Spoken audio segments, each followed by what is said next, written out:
Bien, muy buen día a todos. Muchas gracias por la asistencia el día de hoy.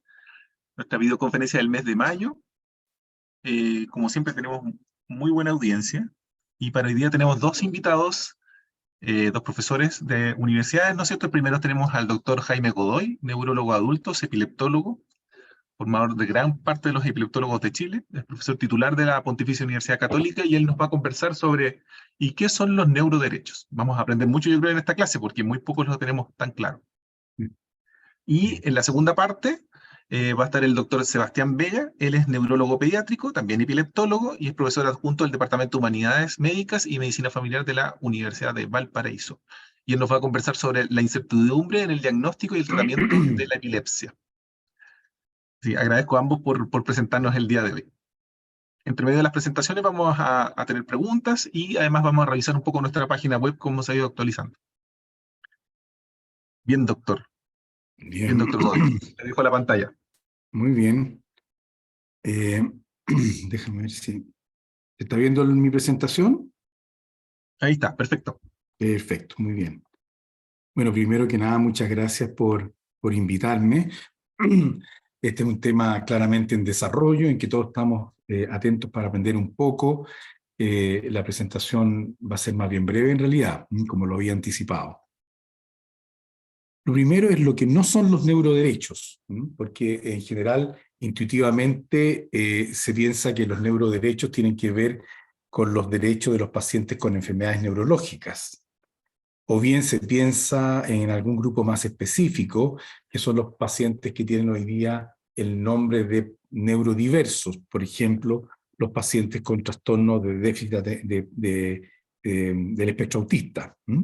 Pero no son los neuroderechos relacionados con ninguno de estos pacientes y por supuesto tampoco con los pacientes con epilepsia. Los neuroderechos en realidad se postulan como parte de los derechos humanos y por lo tanto son universales. Los neuroderechos no tienen que ver con enfermedades neurológicas, que seamos pacientes o no de ninguna condición, sino que todos, pacientes y no pacientes, somos, digamos, tenemos derecho a este nuevo concepto, ¿no es cierto?, de los neuroderechos. Por supuesto que cuando se hizo la Declaración Universal de los Derechos Humanos en el año 48, no había ninguna forma de prever que esto iba a ocurrir. Le pregunté al chat GPT, que ayuda mucho cuando uno quiere aclarar cosas. La respuesta que me dio el chat GPT fue una respuesta que la consideré correcta, pero insuficiente, como lo espero explicar a lo largo de la presentación. Entonces me dijo el chat GPT que los neuroderechos son un conjunto de principios éticos que busca proteger los derechos e intereses de las personas cuyos cerebros son estudiados o manipulados, promoviendo el consentimiento informado, la privacidad, la no discriminación, la responsabilidad y la transparencia. Pueden ayudar a garantizar la investigación y las intervenciones que involucran el cerebro para que se realicen de manera respetuosa y responsable. En realidad, la palabra más importante que hay que rescatar de este texto es la palabra manipulados. Yo creo que los neuroderechos parten básicamente por la posibilidad de que nuestro cerebro sea manipulado por las neurotecnologías. Entonces, la pregunta en realidad es si es que efectivamente estamos ante una cosa que nos plantea un montón de interrogantes. Porque si efectivamente la información que generan las neuronas se puede manipular, entonces esa tecnología, obvio, que está ideada, está inventada y está desarrollada para el bien, para ayudarnos, ¿no es cierto?, a superar algunas condiciones de nuestros pacientes, pero también, como es fácil de imaginar, puede ser usada para el mal. Esto ya casi entra en el terreno de lo que uno podría llamar ciencia ficción, ¿cierto? Sin embargo, hay demasiadas cosas hoy día que cuando yo era joven creía que eran ciencia ficción. Los teléfonos celulares, ¿no es cierto?, no existían, no nos imaginábamos, aparecía en una serie cómica, una suerte de teléfono celular, y no hace tantos años finalmente. Entonces, que nosotros no imaginemos lo que va a ocurrir en 50 años más, y ni siquiera en 50, yo diría en 20 años más, probablemente nos cuesta muchísimo. ¿Cuáles serían las cosas que nos podrían ayudar cuando manipulamos datos neuronales? Podríamos conocer el pensamiento de alguien que está impedido de expresarlo. Por ejemplo, alguien que está en el estado de cautiverio, el locked-in, podríamos perfectamente nosotros conocer sus pensamientos. Podríamos intervenir el funcionamiento neuronal para sanar alguna condición psiquiátrica, no con fármacos, sino con neurotecnología, ¿ya? Estamos pensando aquí, se ha dicho expresamente, por ejemplo, los pacientes con esquizofrenia, con trastornos obsesivos compulsivos graves, en fin, con un montón de condiciones de ese estilo. Pero también podría ser usado de modo benigno, digamos, para aumentar nuestros conocimientos. Si se pudiera insertar conocimiento a nuestro cerebro sin pasar por el proceso completo de aprendizaje. Suena como bastante ciencia ficción, pero en teoría se podría, ¿no es cierto? A todos nos gustaría mucho que alguien nos pusiera un chip con el libro de Adams, por ejemplo, en la cabeza, ¿ah? Y tener todo ese conocimiento de una, o por lo menos en un proceso muy corto. Pero también vienen cosas que no son tan positivas, ¿ya? Podríamos conocer el pensamiento de otra persona sin su consentimiento. Podríamos inducirlo a pensar de determinadas maneras, introducirle ideología, no sé, y de alguna manera controlarlo mentalmente, ¿ya? Obvio que esto suena muy, muy lejano, pero ustedes van a ver en el curso de esta exposición, espero que efectivamente es algo que es enteramente planteable hoy día. Si bien es cierto, no ocurre. Entonces, la pregunta ¿es verdad que hoy podemos decodificar información neuronal? Y la verdad es que sí. Existen varias neurotecnologías que se usan en conjunto, en realidad, complementariamente, aquí significa que actúan sinérgicamente, y que permiten acceder a los datos neuronales, que se procesan luego, un proceso complejísimo, muy difícil de entender para mí por lo menos, avanzado, y con eso se decodifica la información. ¿Y cuáles son estos procedimientos? Desde luego con la electrocorticografía, en este caso son procedimientos invasivos, pero también con procedimientos no invasivos, como resonancia magnética funcional, técnicas electroencefalográficas avanzadas, magnetoencefalografía, espectroscopía casi infrarroja y varias otras técnicas ópticas que nosotros desconocemos en realidad. Y a todo esto se le llama interfase cerebro-máquina o cerebro-computador. Y es toda una disciplina que se está desarrollando en el mundo, es multidisciplinaria porque requiere muy avanzado conocimiento, tanto neurofisiológico como bioquímico, como computacional, como de ingeniería, etc. Es algo generalmente que pueden hacer solamente grupos que tienen mucho, mucho desarrollo tecnológico y mucho conocimiento. Aquí hay un ejemplo no tan difícil de entender, ¿no es cierto?, en que pacientes que tienen una serie de condiciones neuromusculares finalmente, pero que le impiden, digamos, el movimiento y la expresión a través de varias técnicas que incluyen potenciales evocados, los potenciales corticales lentos, los ritmos sensorio-motor, etcétera, llegan a un dispositivo que puede permitir la comunicación y el control. Y también facilitar la rehabilitación en muchos casos. Perdón, me equivoqué. Acá tienen la espectroscopía casi infrarroja que permite conocer, digamos, el flujo sanguíneo cerebral y el metabolismo por un método no invasivo, y también eso puede contribuir a comprender las áreas que están comprometidas y funcionando cuando se ejerce determinada acción.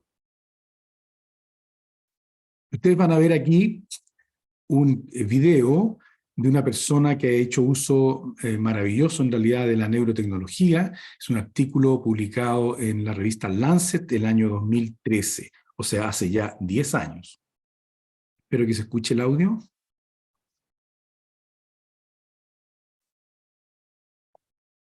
¿Hay que activar el modo compartir con el audio, doctor? Ya.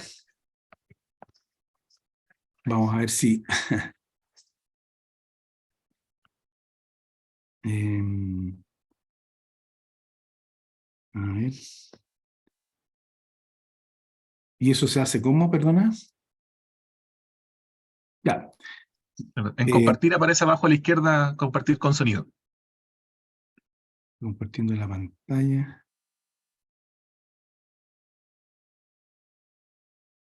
Ya, pero no importa en realidad.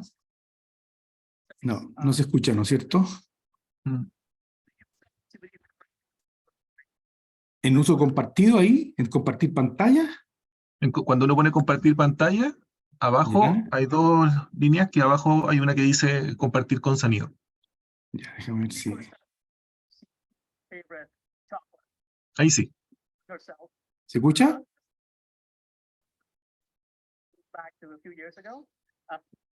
¿Se escuchó o no? Sí. Ya. Lo que, lo que Sí. ocurre acá es que esta persona tiene una tetraplegia en el fondo, por lo tanto, imposibilidad de moverse. Ella tiene implantados un sinnúmero de electrodos en distintas áreas del cerebro, principalmente motoras, que están recogiendo la actividad neuronal. Y esa actividad neuronal que están recogiendo está siendo procesada por supercomputadores en realidad, y se están transformando entonces en movimiento. Lo que está haciendo ella es pensar que puede mover un brazo que es totalmente ajeno a ella, es un brazo robótico, como ustedes ven, antropomórfico, ¿no es cierto? Pero que finalmente no tiene ningún contacto, excepto por a través de estos cables, ¿no es cierto?, con esa persona que está pensando en este movimiento. Y entonces ella está comiendo un chocolate, que era una de las cosas que parece que le gustaba, a través de simplemente pensar en esa acción. Lo voy a repetir. And Andy and his team were able to take these signals from the motor cortex of this person, and the person was able to use that activity in their brain to control the robotic. So for the very first time here, she's eating her favorite chocolate, right? Feeding herself. And this was a very remarkable result, right? So this is a very remarkable result that goes back to a few years ago. Fíjense ustedes que esto es algo que se publicó el año 2003 en Lancet. Como dice el señor ahí, esto venía haciéndose 2 años antes, o sea, llevamos más de una década, por lo que probablemente los avances que hay hoy día son mucho mayores que esto incluso. Parece bastante ciencia ficción, pero es un caso real.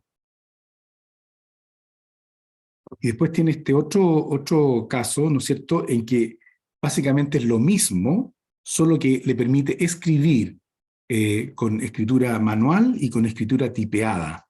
Aquí no hay video, no hay sonido.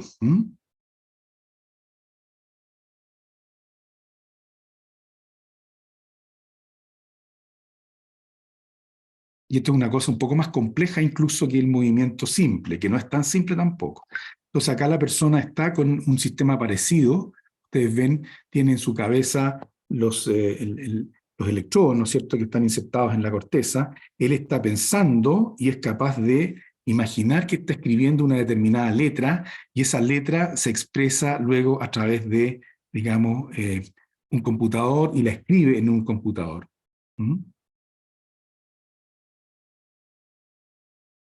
Y no solamente es con este, digamos, sistema, llamémoslo, de escritura manual, ¿no es cierto?, sino también lo puede hacer con tipeando, pensando en qué lugar tiene que poner la letra, qué tecla tiene que apretar en un teclado. Ahí está, se fijan que está tipeando, y para tipear está solo pensando, no está accionando mecánicamente nada. Es el computador el que decodifica la señal neuronal y la transforma en un impulso mecánico que sí activa el computador. Entonces le está respondiendo algunas preguntas que le hacen.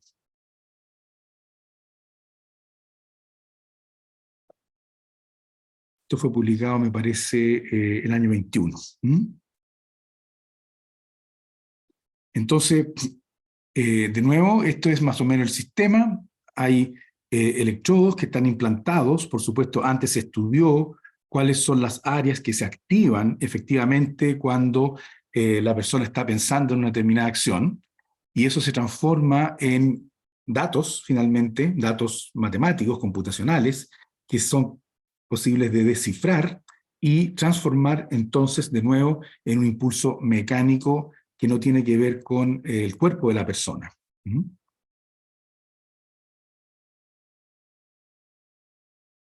Por supuesto que una vez que uno dice, bueno, podemos codificar los datos que tienen que ver con la movilidad, con el lenguaje de alguna manera. Sí podemos también decodificar otras cosas en el futuro, cosas más complejas, pensamientos, ideas, no sé, sentimientos incluso, ¿ya? Y entonces aparece el tema de nuestra privacidad mental. ¿Hasta dónde nosotros vamos a poder ser libres de que eso nos manipule de alguna manera porque otra persona pueda conocer nuestro pensamiento? ¿Ya? Obviamente es muy difícil, ¿no es cierto?, que alguien sin consentimiento se ponga electrodo intracraneano. Eso está fuera de discusión. Sin embargo, como ustedes entenderán, digamos, hay un montón de tecnologías inalámbricas que sí se van a desarrollar en el futuro y que posiblemente, no sé, 20, 30 años más, permitan, sin que uno tenga incluso necesidad de contactar físicamente las neuronas, conocer el funcionamiento de estas redes neuronales, ¿ya? Eso es lo más terrorífico en realidad, porque el que uno se disponga a usar un dispositivo que es invasivo, etcétera, obviamente es con el consentimiento y es por un fin que uno considera loable. Ahora, nosotros hemos ido perdiendo privacidad rápidamente, ¿no es cierto? Cada vez que vamos a una farmacia o vamos a una tienda, entregamos nuestro root y a través de nuestro root las personas conocen, digamos, bastante de nuestra historia, por lo menos de hábitos de compra. Cuándo compramos los medicamentos, qué medicamentos compramos, cuándo hicimos uso de ofertas, etcétera, etcétera, etcétera. Y para qué decir, ¿no es cierto?, en el caso de las redes sociales, ¿no es cierto? O cuando entramos al, comillas, gratuito Google, ¿no es cierto? Netflix sabe cuáles son nuestros gustos, Twitter también sabe lo que nos interesa más, que buscamos más, que nos vinculamos más en las programas o aplicaciones que tienen que ver con música, también conocen nuestros gustos, nos hacen ofrecimientos. De modo que el tema de la privacidad se ha ido perdiendo bastante rápidamente y sin que tengamos conciencia. Las grandes compañías, Microsoft, Google, están trabajando muy activamente en todos los temas que tienen que ver con las neurotecnologías. Ellos se dedican no solamente al tema, digamos, estrictamente, digamos, computacional o de Internet que aparece en nuestras páginas, sino también tienen gente que investiga muy avanzadamente esto, según lo que nos han dicho personas que están en ese mundo. Entonces nace un proyecto que se llama el proyecto BRAIN, la iniciativa BRAIN, le dicen los americanos, ¿ya? Esta iniciativa la lanzó el presidente Obama el año 2013 e involucra a varias agencias e instituciones norteamericanas, tanto públicas como privadas, que lo que quieren hacer es mapear por completo la actividad cerebral con técnicas de supercomputación. Esto se generó por vía de imitar un poco al proyecto Genoma Humano, que descifró el genoma humano. Entonces lo que quieren hacer ahora, obviamente de un modo mucho más complejo, es descifrar la actividad cerebral, ¿ya? Para que ustedes tengan una idea de la importancia que ha tenido este proyecto en los Estados Unidos, este proyecto el primer año tuvo un financiamiento de $100 millones en el presupuesto fiscal americano, aparte que aportaron las empresas privadas. En este proyecto está involucrado, entiendo yo, las instituciones de defensa de Estados Unidos, para que ustedes vean la importancia que le están dando a este tipo de cosas. Y por supuesto, no conocemos todos los avances que hay a ese respecto. Y acá está el profesor Rafael Yuste. El profesor Rafael Yuste es un español que es profesor de hace muchos años en la Universidad de Columbia, en Estados Unidos. Y él es el director del proyecto BRAIN, ese que yo les mostraba que lanzó el presidente Obama. Rafael Yuste ha estado varias veces en Chile, ha estado, digamos, compartiendo en la Universidad Católica, y él es un gran promotor de lo que llamamos los neuroderechos. Probablemente él fue el que ideó este asunto. Lo interesante de esto es que él, que probablemente es la persona que mejor conoce en el mundo el proyecto, lo que puede venir, lo que digamos, va a ocurrir en las próximas décadas, es una persona que inmediatamente se preocupó por proteger la actividad neuronal. Y el esfuerzo que ha hecho en Chile es promover que se legisle a este respecto, y por eso ha estado con senador, en este caso estaba con el senador Girardi el año pasado, pero estaba con el senador Chaguán y con varios otros, digamos, conversando respecto a este tema, y hubo un cambio legislativo que se los voy a mencionar un poco más adelante. Entonces, ¿cuáles son los neuroderechos que postula Yuste? Perdón. El derecho a la privacidad. Lo que pensamos y sentimos es propiedad de la persona y no se puede acceder a esa privacidad mental, a esos pensamientos, sentimientos, como se quiera llamar, sin el consentimiento de esa persona. El segundo es a la preservación de la identidad personal. O sea, las neurotecnologías no pueden introducir cambios que alteren nuestra identidad, lo que somos, lo que nos constituye. Por supuesto, al libre albedrío, que no puedan inducir cambios en la libertad para decidir, que a través de neurotecnologías nos induzcan a decidir de una u otra manera. Al aumento neurocognitivo. Y aquí hay un tema no menor, porque se dice de existir técnicas que permitan aumentar nuestra cognición, se debe garantizar que esto sea un acceso igualitario a todos, para todos. Que no haya inequidades que se produzcan porque algunos tienen acceso y otros no, porque generaría una brecha gigantesca. Y finalmente, a la no discriminación, o sea, el que se conozca parte de nuestros datos neuronales, no debería llevar a ninguna forma de discriminación. Yuste es de los que piensa que probablemente en el futuro se va a alcanzar o se podría alcanzar a conocer esto de modo inalámbrico, o sea, no invasivo, ¿ya? Y en alguna de las conversaciones que alguna vez tuvimos, él decía, le tengo terror a los aparatos que nos vigilan en los aeropuertos, ¿no? Porque él se imagina que a lo mejor en el futuro, pasando por un aeropuerto, a uno le pueden, digamos, conocer un montón de cosas. Y acá está entonces hablando específicamente de la legislación que se propuso en Chile.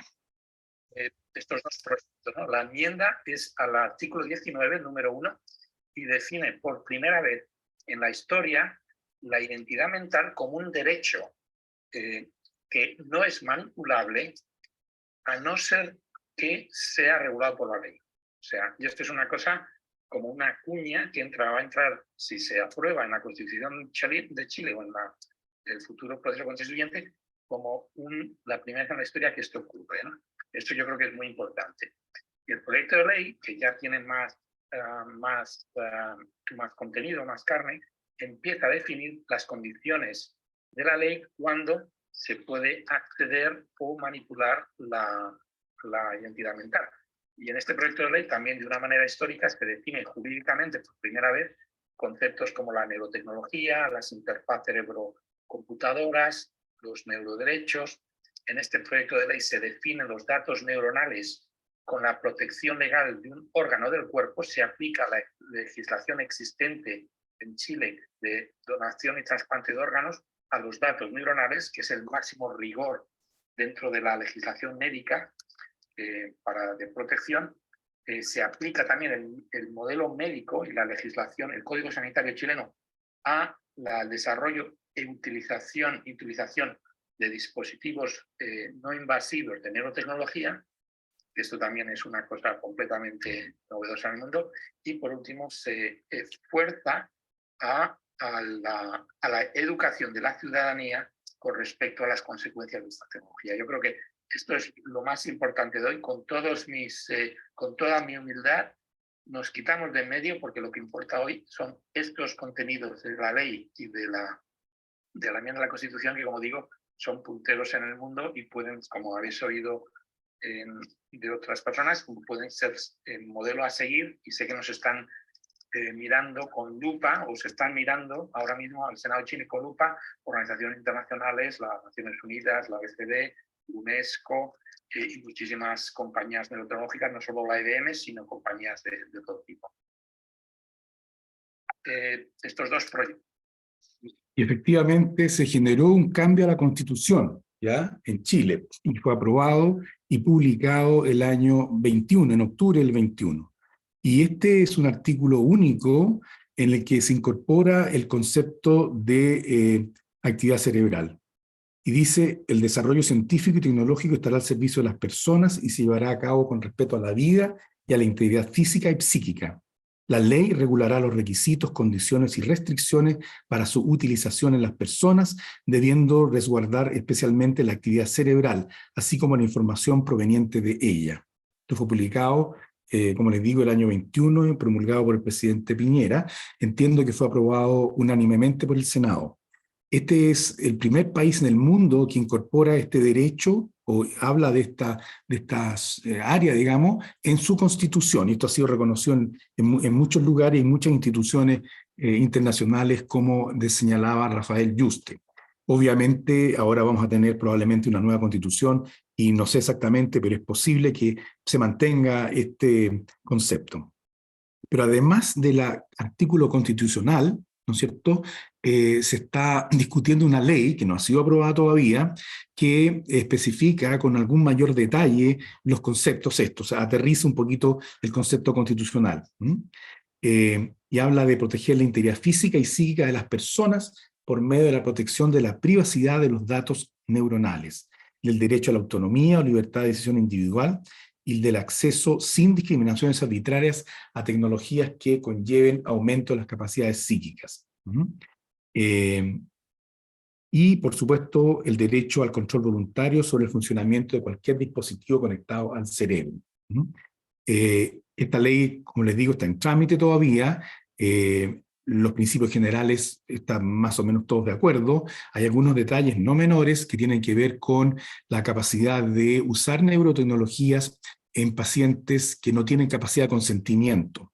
Es una limitación que existe ya en la ley de ensayos clínicos, ¿no es cierto? Y que aquí sería bastante limitante en algún sentido, porque quizás los que más necesitan de estas tecnologías son personas justamente que no tienen capacidad de expresar su consentimiento, entre otros.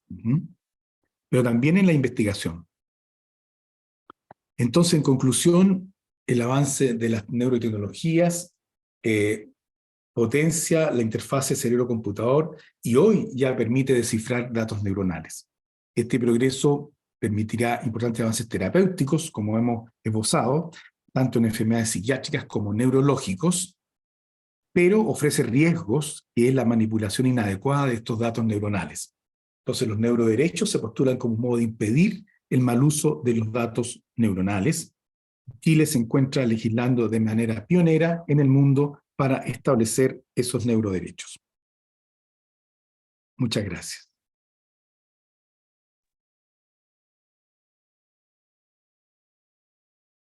Bien, muchas gracias, doctor Godoy. Como siempre, un placer escucharlo, ¿eh? Me he escuchado mucho ya, pues, Reinaldo. No, pero muy interesante. O sea, pensar que de a poco vamos llegando a esto y qué decir, o sea, un poco para ponerlo o aterrizarlo a nuestro tema que en epilepsia, yo creo que uno de los pocos escenarios que uno tiene para poder estudiar el cerebro, ¿no es cierto?, de forma tan invasiva como mostró usted, es durante los estudios con electrodos intracerebrales. Y es muy interesante ver cómo uno puede tratar de entender más o menos cómo funciona algo tan complejo, por ejemplo, como el lenguaje, la memoria, y traducirlo o codificarlo en una base de datos, ¿ah? Y cómo eso poder tratar de llevarlo por el buen camino, o sea, por el bien, ¿no es cierto? Tratar de llevar a otras personas que pierden estas facultades, tratar de que las vuelvan a reincorporar. Por ejemplo, como usted mostró, gente que no tiene la capacidad de seguir con su lenguaje por alteraciones motoras, ya sea por un accidente vascular, o no sé, una esclerosis lateral amiotrófica, etc. Yo sé que ha visto algunas de las presentaciones que hemos tenido sobre el uso en pacientes con epilepsia, ¿no es cierto? ¿Cómo lo ha visto usted el progreso en Chile? ¿Cómo lo siente por lo menos? Yo creo que es bien notable, ¿eh? Porque efectivamente se están haciendo investigaciones, tuvimos participado en varias de ellas, digamos, en la que obviamente lo que se estudia son pacientes, en los que justificadamente existe la necesidad de invadirlos. Pero simultáneamente la información que allí se obtiene se puede procesar buscando, digamos, entender un poco más cómo funciona el cerebro en sus distintas dimensiones. Y en ese sentido yo creo que lo que se está haciendo a nivel de investigación, entre comillas, más básica o básico-clínica en nuestro medio es muy interesante. Lo que quizás nos falta, y mucho, es la interdisciplina. O sea, avanzar a que estas investigaciones tengan niveles muy avanzados de computación, no solamente de neurociencia, y para eso necesitamos gente que esté trabajando de nivel, digamos, muy de la frontera en estas áreas, ¿ya? Y hay que abrirse esa posibilidad. Nosotros tenemos que entrar a trabajar mucho más con ingenieros biomédicos, supercomputadores, etcétera, todo ese tipo de cosas. Pero creo que estamos en una línea muy interesante. Súper. ¿Preguntas que tengan desde la audiencia? No sé si ya se pudo conectar Karina. ¿Estás por ahí, Karina, o no? Sí, aquí estamos. Y el doctor Vega tiene una pregunta que estábamos justo comentando. Súper. Sí, muchas gracias, doctor Godoy, por la presentación. En realidad, un temazo, ¿cierto? De esto de los neuroderechos y finalmente las reflexiones a propósito del desarrollo tecnológico, ¿cierto? Y de cómo el desarrollo tecnológico, la idea es que promueva progreso en la humanidad y no necesariamente una exacerbación de las desigualdades, ¿cierto?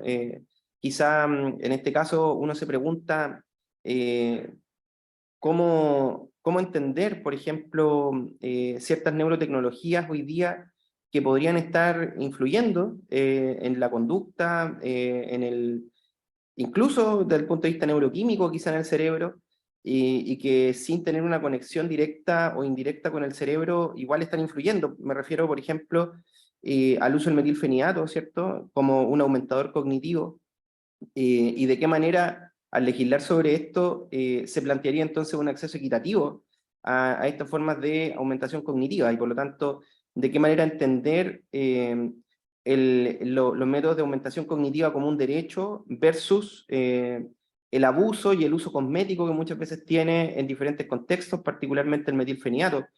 Y ahí, básicamente, preguntarle, Doc, ¿qué tan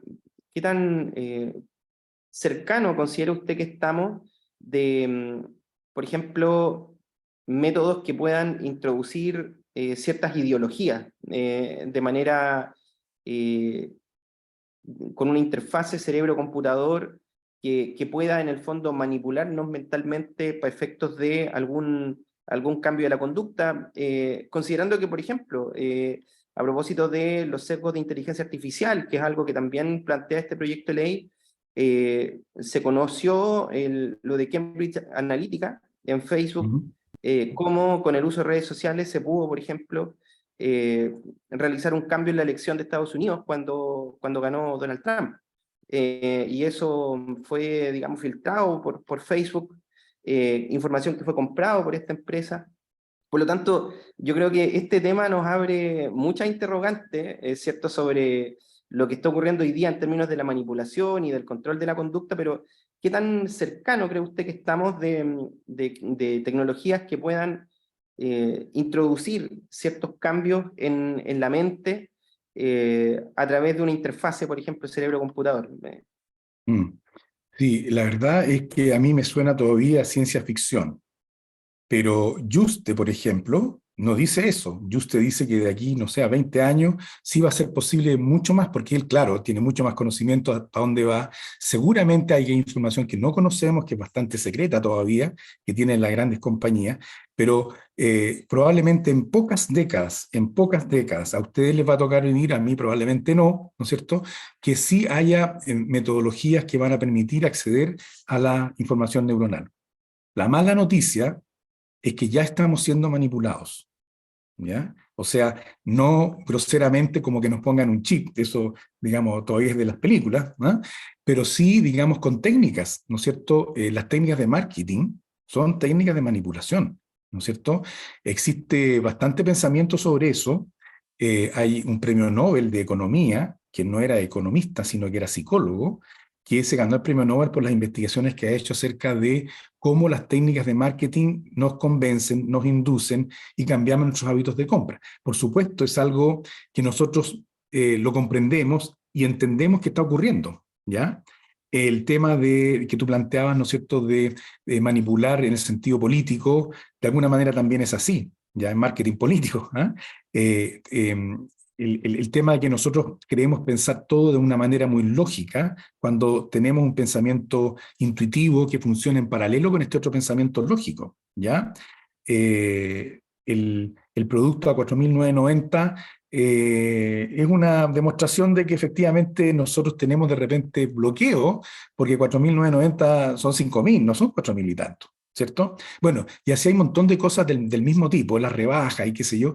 Digamos, es un concepto súper interesante, les recomiendo el libro, se llama Pensamiento Rápido, Pensamiento Lento, estuvo muy de moda en algún minuto, ¿ya? Así que yo creo que, claro, manipulación en el sentido de que nos metan algo en la cabeza físico, no estamos en esa hoy día, pero manipulación en otro sentido, de todas maneras. Y el problema es que las brechas, por ejemplo, en lo cognitivo, que podrían ocurrir con estos nuevos sistemas, serían brutales, brutales, pero hoy día existen, hoy día existen. Nuestro aumento cognitivo, que es la educación, no es equitativa, ¿cierto? No es verdad que todos tengamos acceso a una educación de la misma calidad, ¿ya? Y eso nos habla de que hay una brecha que no es tecnológica, en el sentido de un aparato, pero imagínense cuando sea tecnológica. Podría ser muy, muy brutal, digamos, la diferencia que se pudiera adquirir muy rápidamente. Gracias por la pregunta. No, súper. Ahí, bueno, Paola, que siempre nos acompaña, ¿no es cierto?, habla de la publicidad oculta. O sea, perdón, Pamela Moyano, ¿no es cierto?, que siempre nos acompaña, nos habla sobre la publicidad oculta en los cines, ¿no es cierto?, hace muchos años. Y de ahí le quiero preguntar, porque habló de las grandes compañías, entonces hubo un pequeño video ahí sobre Elon Musk, entonces después si nos puede comentar algo, pero tenemos una pregunta desde Puerto Montt ahí con el doctor Silva. Hola, buenos días. Sí, más que Hola. una pregunta, un comentario. Muy buena la charla. Y el comentario es que hace unos meses atrás o hace un año salió una noticia en la tele de una universidad, me parece que privada, en donde una abogada salía hablando de los neuroderechos y si acaso la gente sabía que a través del electroencefalograma se podía leer los pensamientos, se podía leer lo que la gente estaba pensando. Y hubo todo un revuelo, por supuesto, desde nuestro punto de vista neurológico, creo que incluso un comunicado de parte de las sociedades científicas, en donde por más que quisiéramos todavía, a través del electroencefalograma, no podemos descifrar lo que la persona está pensando. Entonces, es importante hablar de este tema porque es importante también preguntarse cómo lo recibe la población y qué puede pensar al respecto. Y desgraciadamente, como todo, este es un tema serio, es un tema que ustedes ven que está involucrando al presidente de Estados Unidos, digamos, no es un tema menor. Ahora, ¿cómo va a aterrizar este tema? Porque esto va a los matinales, va a todas partes, va a las redes, al Twitter, y ahí se dice cualquier cosa en realidad. Todos entendemos que es ridículo pensar que porque uno haga un electroencefalograma estándar hoy día vamos a conocer nada de pensamiento de nadie, por lo menos con suerte conocemos las condiciones patológicas, a lo más, y de un modo grueso, ¿no es cierto? Pero desgraciadamente las distorsiones va a existir grupos antitecnología, no sé, se van a instalar un montón de cosas, porque este es un tema mayor finalmente.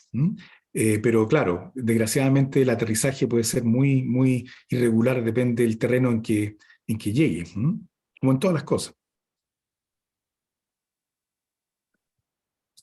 Yo quería, Eso, Karina, y después estaría el y doctor yo Ramírez. quería retomar el comentario ahí de Pamela respecto a la publicidad principalmente dirigida a población pediátrica, cerebro en desarrollo, que yo entiendo que para una empresa convence a un niño y lo tendrás de cliente para toda la vida. Y en países desarrollados existen algunas leyes al respecto. Acá en Chile no hay nada al respecto. No sé si está un poco enlazado con el tema, doctor, ahora aprovechando que apareció el comentario, se ha comentado algo al respecto, ¿no? Perdona, te perdí un segundito respecto de... Publicidad dirigida a niños. Oh, qué complejo tema, qué complejo tema, ¿ya? Yo creo que ahí el tema tiene que ver, es un tema ético. Es muy difícil de regular, digamos, porque qué es publicidad dirigida a niños y cuánto induce un cambio de conducta en los niños, cuál es legítima, cuál no. Es un tema que no creo que esté pensado profundamente. O sea, está pensado en el sentido de los peligros que conlleva, ¿ya? pero en el fondo uno tendría que analizarlo de todos puntos de vista, desde el punto de vista biológico, neurológico, filosófico, jurídico, etcétera, y a lo mejor llegar a un consenso, y quizás las sociedades nuestras debieran hacer ese ejercicio, de tener, digamos, algún tipo de consenso, comunicado, etcétera, de qué es lo que se puede hacer y qué no, porque efectivamente son mucho más manipulables que los adultos incluso, que ya somos manipulables. Entonces, en ese sentido, siempre detrás de esto está el lucro, finalmente, eso es lo que se persigue con la publicidad para los niños, y por lo tanto, un pensamiento multidisciplinario que ponga lo ético por encima de todo es lo que se necesita, y yo creo que las sociedades de pediátricas están llamadas a hacer ese ejercicio. Sí, un llamado que está ahí a la SOMNIA, ¿no? Sí, sí, se involucren ahí. También tenemos al doctor Ramírez y después Pamela. Estoy de vacaciones, por eso no estoy vestido como de costumbre con mi delantal, pero quiero felicitar para comenzar a Jaime, que una vez más nos ha dado una tremenda conferencia planteando un tema extraordinariamente polémico y muy interesante, ¿no?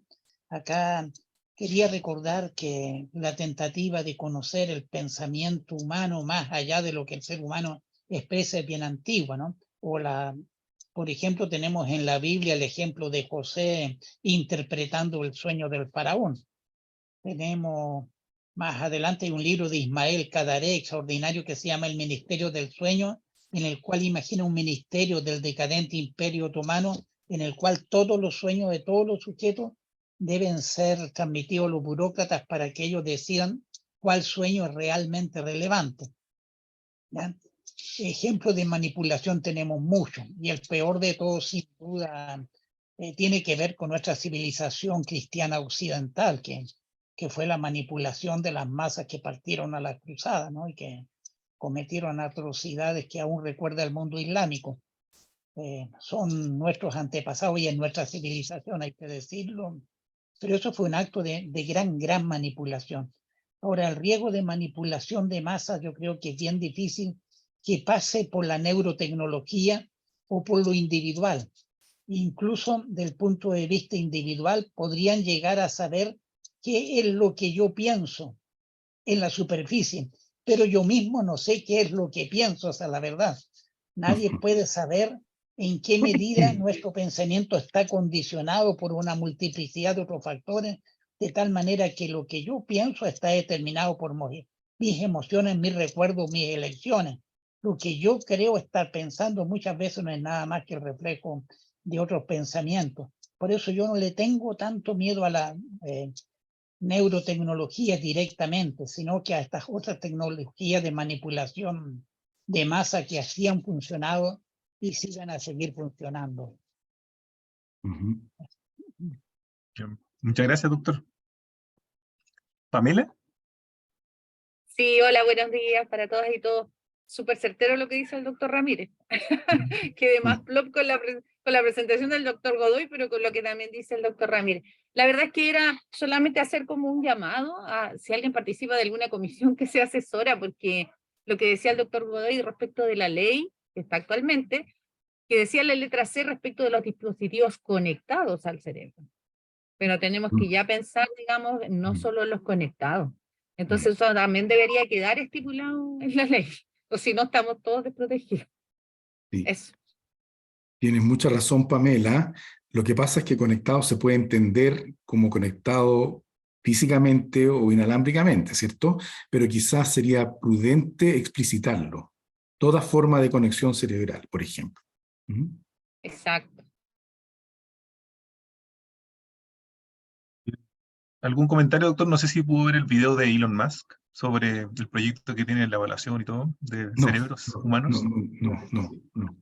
No. Muy similar a lo que mostró en los papers, ¿Ya? pero más que nada de conocimiento, poco para tener más datos de la actividad cerebral, pero ahí entra un poco, son empresas finalmente, entra un poco el Claro, lucro, claro, entonces claro. la tecnología está llegando al nivel de poder descifrar en ese sentido. jugar a favor de alguna empresa o alguna industria. Por lo tanto, es re importante legislar. Bien, muy agradecido por los comentarios. Bueno, nos puede acompañar con la presentación ahora que viene del doctor Vega. Vamos a hacer el clásico comercial, eso sí, entre medio. Si aparecen más preguntas sobre esta presentación, pueden hacerlas después. Recuerden que, déjenme abrir acá. Tenemos la página web, ¿no es cierto? En la cual la hemos ido actualizando mes a mes. Ustedes han visto que hemos podido subir los distintos documentos. Vienen en camino 2 nuevos protocolos, ya se están enviando a Jurídica, el de síndromes de espasmos infantiles y también una actualización del de estimulador del nervio vago, ¿ya? Y queda pendiente durante este primer trimestre el de terapia cetogénica, que también se va a actualizar, ¿no? Y además ha tenido muy buena llegada el tema de los trípticos, del material educativo, así que ha funcionado bastante bien en los policlínicos, y como ven, las videoconferencias también se están subiendo mes a mes. Acá vamos a tener la del doctor Godoy y la del doctor Vega durante las próximas 2 semanas, ¿no? El enlace y todo.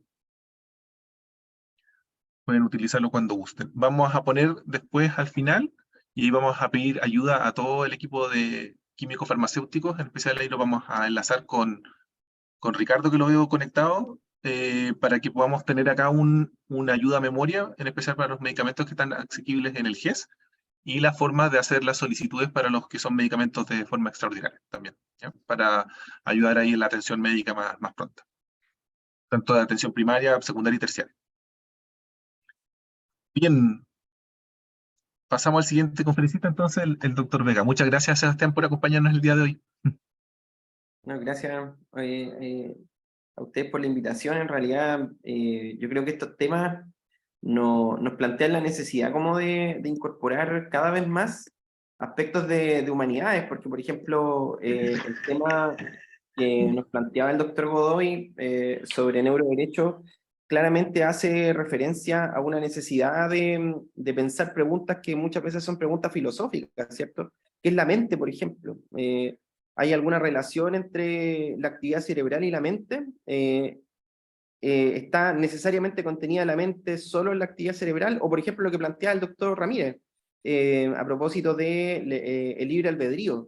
¿Qué es el libre albedrío? ¿Somos realmente libres para poder tomar decisiones? Y eso probablemente es un aspecto que no solo se responde desde la biología o desde un enfoque biomédico, sino que requiere una interdisciplinariedad. Y una interdisciplinariedad no solo de aspectos de ingeniería o de ciencia, sino también desde las humanidades. Sería interesante discutir este tema, por ejemplo, con un filósofo, respecto de cómo se entiende el libre albedrío y la libertad de conciencia en nuestro mundo occidental, por ejemplo, y cómo se entiende en otras culturas, o cómo se entiende la mente de diferentes inputs. Y en ese sentido, bueno, cuando estábamos pensando en algunos temas de interés en ética, en epilepsia, algo que también nos pareció relevante es cómo abordar algunos escenarios de incertidumbre en epilepsia. Yo quise ser menos pretencioso, más que cómo abordar la incertidumbre en general. Quizá hay algunos escenarios de incertidumbre donde podríamos particularmente reflexionar y ver quizá qué otros aspectos considerar. Y bueno, ese es como el objetivo. En primer lugar, yo en cuanto a conflicto de intereses no he recibido transferencias de valor, ni tengo conflictos con la industria de dispositivos médicos, conflictos financieros, ni tampoco empresas de electroencefalografía. No recibo honorarios asociados a incentivos económicos por esta presentación. Mis actividades remuneradas son informes privados de electroencefalografía, del Hospital Van Buren y de la Escuela de Medicina. Bueno, respecto de la presentación van a ser 3 aspectos. Por un lado, incertidumbre en medicina como un tema más amplio, luego algunos escenarios de incertidumbre en epilepsia, y luego algunos aspectos éticos a considerar en esos escenarios de incertidumbre. Bueno, esto parte en cuanto a la incertidumbre desde hace muchos años. Estamos hablando del siglo XIX, principio del siglo XX. Sir William Osler, el padre de la medicina interna, ya en su libro denominado Principios y Práctica de la Medicina, él planteaba que que la medicina era una ciencia de las probabilidades y un arte de manejar la incertidumbre. Él fue un gran formador, un docente, que enseñaba a sus alumnos el método natural de enseñanza, que tenía que ver con ya no estudiar las enfermedades en la biblioteca, sino que estudiar las enfermedades al lado del paciente. Y al ver a los pacientes, o al pensar en este ejercicio de analizar la patología desde el paciente, él se dio cuenta que había un ámbito de incertidumbre propiamente tal, y que tiene quizá que ver con que por el hecho de que la medicina trabaja con personas, entonces la incertidumbre es consecuencia de la propia naturaleza de la ciencia médica. Ya respecto de la incertidumbre, en el 96, Sackett planteaba que la medicina basada en evidencia buscaba la integración del conocimiento con la experiencia, pero la evidencia jamás va a reemplazar desde su perspectiva la habilidad y la experiencia clínica. Y sabemos que son pocas en el fondo las intervenciones que realmente tienen un respaldo con una evidencia de alta calidad, y por lo tanto muchas de las intervenciones que implementamos no tienen esta característica. Pero la medicina basada en evidencia vino a intentar acotar en algún sentido el ámbito de incertidumbre propio de la ciencia médica. Y así como en la historia del desarrollo de la medicina occidental, fuimos pasando desde las impresiones, es decir, desde el ojo clínico, lo que le llamaban los griegos la doxa, a la episteme, es decir, los criterios clínicos explícitos, es decir, guía clínica en donde frente a tales y tales elementos clínicos uno plantearía un cierto diagnóstico. Pero muchas veces nos hemos dado cuenta en la práctica cómo a veces hemos tenido que recurrir a personas que son grandes maestros, que a veces con su experiencia clínica también nos pueden aportar un elemento más parecido a esto del ojo clínico, ¿cierto? Y muchas veces quedarnos solamente en los criterios explícitos puede no darnos una impresión tan amplia de lo que es la condición del paciente directamente. Por lo tanto, la medicina se basa en términos generales en balancear adecuadamente diferentes elementos. La ciencia operativa, en cuanto a la hipótesis diagnóstica y el contraste de esta hipótesis, la técnica, es decir, el saber práctico, el cómo yo realizo el examen físico, el cómo interpreto el electroencefalograma, luego el juicio clínico, cómo con todos estos datos yo interpreto, ¿cierto?, la hermenéutica, y finalmente cómo en este proceso de tomar decisiones y de implementar una conducta, un plan de acción, incorporo los valores propios de la medicina, propios de la profesión, pero también del paciente, que en su propia escala de valores incorpora estas acciones que se le están planteando. Y entonces el hecho de que las decisiones sean un proceso individual y sean aplicados a un contexto individual, garantiza o implica que esto necesariamente se basa en un ámbito de incertidumbre. Pero la incertidumbre tiene efectos, ¿cierto? Kahneman y Thaler, premios Nobel de Economía, decían que frente a información asimétrica se generan distintas situaciones y las partes implementan diferentes estrategias para reducir este tipo de incertidumbre. Por ejemplo, las personas se vuelven predeciblemente irracionales, es decir, se toman decisiones intuitivas, se arriesga en decisiones temerarias en exceso, muchas veces en enfermedades graves, pero quizá en el ámbito de la epilepsia hay algunas características particulares. Decisiones por la opción por defecto, en el fondo, por defecto yo tendría que indicar un tratamiento, por ejemplo. Inconsistentes temporalmente, o sea, actúo distinto a como yo habitualmente lo hago, y el requerimiento de pequeños empujones. Por ejemplo, un informe de electroencefalograma y frente a eso yo trato o decido avanzar en la terapia. Y efectivamente, en epilepsia tenemos distintos escenarios de incertidumbre. Por ejemplo, el riesgo de recurrencia tras una primoconvulsión febril en niños se ha estimado entre un 27 y un 58%. O sea, hay un ámbito amplio de posibilidades de recurrencia tras una primoconvulsión febril, si bien es cierto que con diferentes estrategias podríamos intentar acotar esa incertidumbre y poder plantear un riesgo más individualizado. La prevalencia de error diagnóstico en epilepsia, por ejemplo, lo que llamamos el falso positivo, se estima más o menos en torno al 20%, con una prevalencia reportada en distintos estudios entre el 2 y el 71%, o sea, un ámbito muy amplio, ¿cierto?, de prevalencia. Hasta el 30% de los pacientes con epilepsia fármaco-resistente referidos para una evaluación prequirúrgica van a ser diagnosticados con crisis psicógena no epiléptica. Incluso en los estados epilépticos convulsivos refractarios, hasta 25%, algunas cifras plantean, en realidad tendrían una crisis psicógena no epiléptica.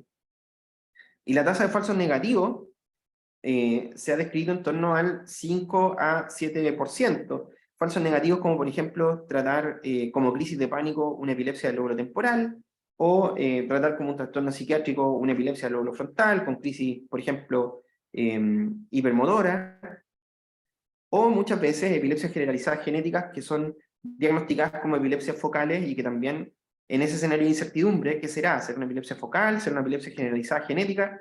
Entonces, la conducta tiene alguna diferencia. O los espectros fenotípicos en crisis febriles y epilepsias del lactante idiopática, considerando la posibilidad que distintos cuadros clínicos puedan tener expresiones fenotípicas variables y que muchas veces se van presentando en el tiempo. Eso también hace que la realización de estudios diagnósticos también vaya viéndose influido por esa dificultad en poder procesar la incertidumbre.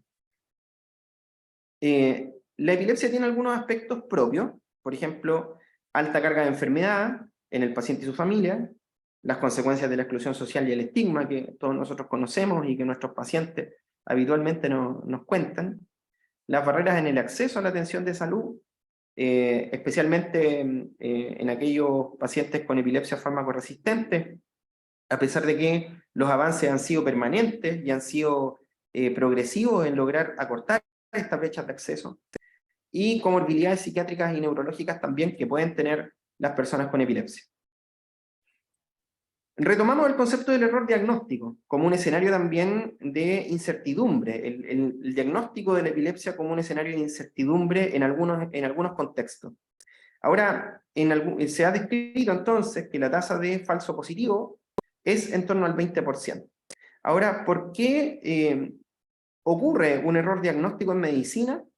Se ha estudiado en este artículo antiguo ya de medicina interna que existen errores denominados sin culpa, es decir, que son presentaciones inusuales de las enfermedades, el paciente no coopera, el paciente miente sobre su información, o tiene compromiso de conciencia y no es capaz de manifestar una buena anamnesis. Errores relacionados al sistema, por ejemplo, políticas y procedimientos, que muchas veces son de rendimientos de 15 minutos, por lo tanto, poder tomar una buena anamnesis también es un proceso que se ve influido por cómo la institución o la política más bien nacional influye sobre la relación clínica directamente. Comunicación y equipo de trabajo ineficiente, cómo elicitar, cómo favorecer que la persona pueda manifestar sus preferencias. Las limitaciones de tiempo relacionadas, por ejemplo, a los rendimientos de pacientes. Y también factores cognitivos, es decir, yo creo que esto es una epilepsia y me voy con eso, digamos, y no lo reevalúo o no considero otros elementos. O percepción defectuosa, uso de algoritmos estandarizados, o generación de contexto errónea. Y en ese contexto, o en relación a la generación de contexto errónea, tiene que ver con el sobreénfasis en los tests y muchas veces errores en interpretar los resultados de los tests. Y en el caso del electroencefalograma también el informe que trae, cómo se interpreta el informe y cómo se informa también el electroencefalograma y cuál es la preparación que existe para aquello. Entonces podríamos pensar que muchas veces los errores están relacionados al sistema, pero lo que muestra por lo menos este artículo es que muchas veces los factores de error diagnóstico son mixtos. Es decir, en la mayoría de los casos, 46%, los errores tenían que ver con factores relacionados al sistema y factores cognitivos en conjunto.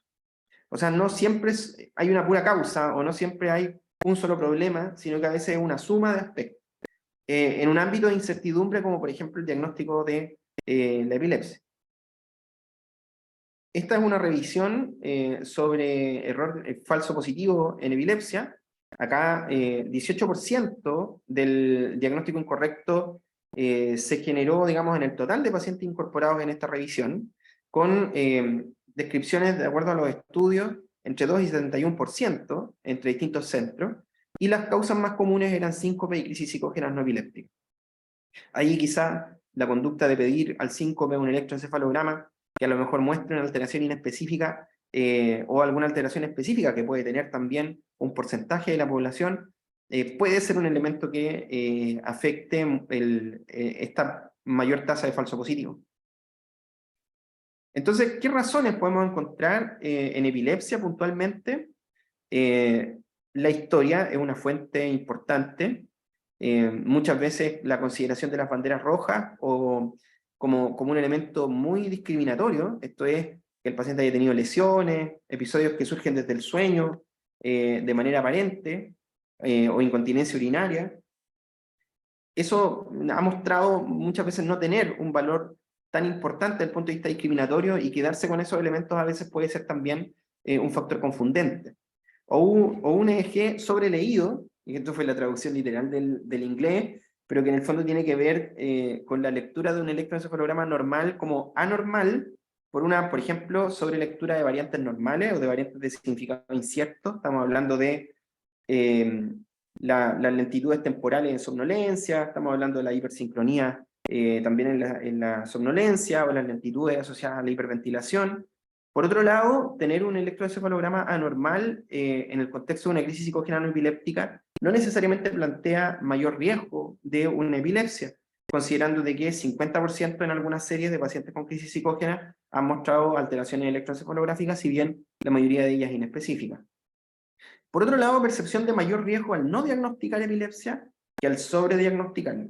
Y esto es un elemento importante que la idea es profundizar. Y las consecuencias de las crisis también, que son relevantes. Acá, para los electroencefalografistas, también es un tema muchas veces tratar de evitar una sobrelectura por sesgos de la historia. Es decir, como la historia es muy sugerente de una crisis, entonces las alteraciones que pueden no ser necesariamente patológicas, muchas veces se interpretan como patológicas, y eso se informa como una alteración, como una anormalidad, y puede contribuir, por lo tanto, a la tasa de falso positivo.